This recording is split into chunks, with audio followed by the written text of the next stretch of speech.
Abans de tot, deixeu-me que us presenti el Ferran Nauli, conseller delegat de CISA, Alfonso Lemonier, del comitè de competició local del grup, perdó, i el Quim Massó, que és director de CISA.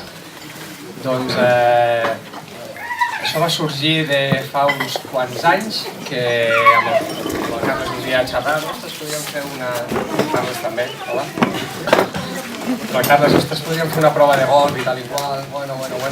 I aquest any el Joan té a haver de dir-nos que tenim una data reservada pel club, un forat per poder-ho fer, i va ser dir-ho i preparar-ho.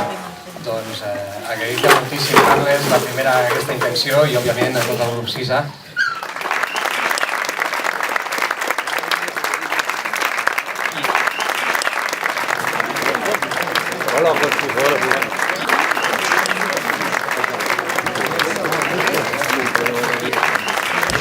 I el primer classificat de la categoria de handicap superior, Eric Galinayo, amb 38 punts.